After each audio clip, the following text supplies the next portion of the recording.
Salut à tous, j'espère que vous allez bien. On se retrouve aujourd'hui pour une nouvelle vidéo. On va parler des élections. C'est la troisième semaine de campagne pour les candidats et il y a énormément de choses à dire concernant cette dernière semaine.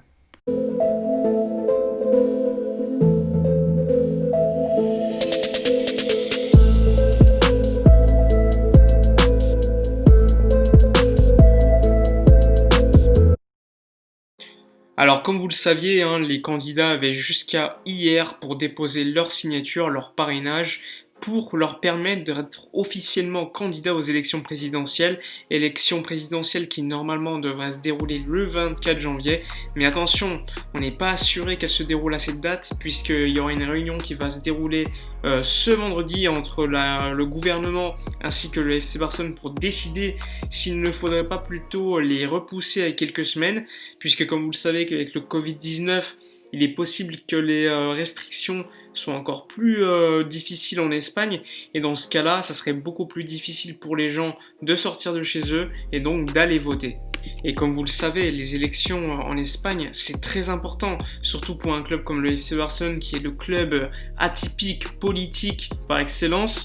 Et ainsi, pour le moment, on n'a aucune assurance que les élections vont bien se dérouler le 24, même si certaines sources nous parlent normalement de procédures qui vont être mises en place pour que ça se déroule normalement.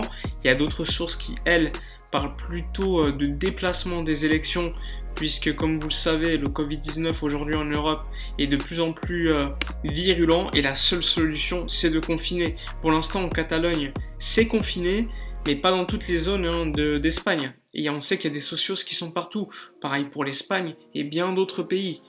Mais bon, cette décision elle va être prise le vendredi, donc il faudra suivre cet aspect qui va être très important. Évidemment, il y a des candidats qui se sont déjà prononcés concernant cela, notamment Joan Laporta qui a dit qu'il était très important que ça se déroule le 24 comme prévu, puisque, comme vous le savez, le club aujourd'hui n'a pas de président, qui a quand même des difficultés financières, et qu'il faut que le prochain président arrive le plus tôt possible en poste. Après, tu as également Victor Font qui, lui, s'est exprimé à peu près en faveur de rester comme cela, donc le 24 janvier, même s'il a quand même expliqué qu'il fallait quand même assurer la sécurité des gens, c'était le plus important, et donc pourquoi pas finalement déplacer les élections.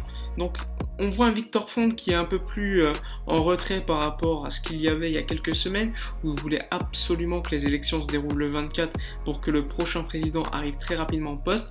Peut-être que c'est justifié par le fait que Joan Laporta a obtenu le plus de signatures de parrainage.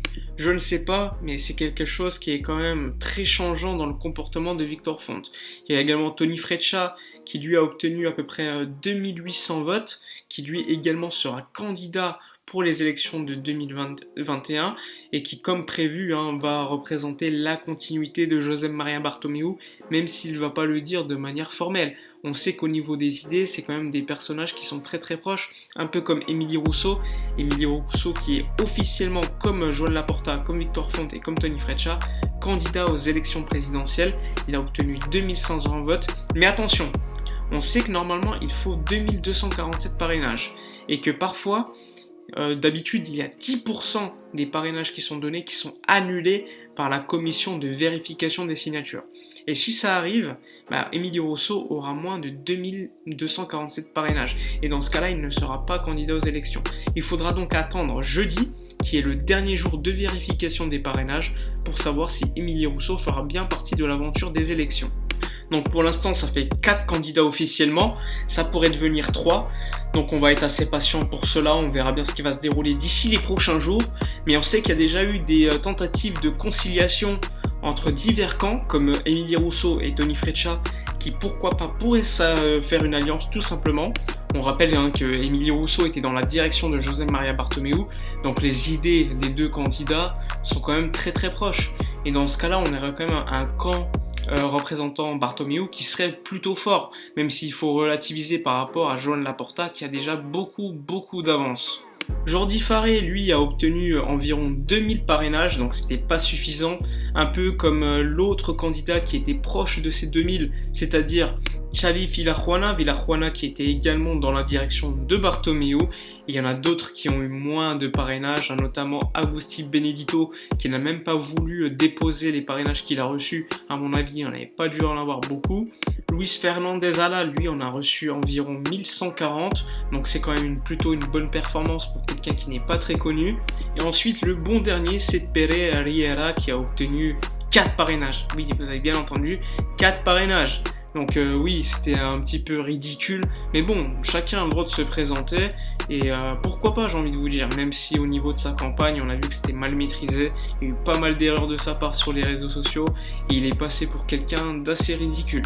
Donc pour résumer, pour l'instant, 4 candidats pour les élections de 2021. Joan Laporta qui a obtenu plus de 10 000 signatures. Il en avait obtenu largement moins en 2015, il me semble 4500 et quelques.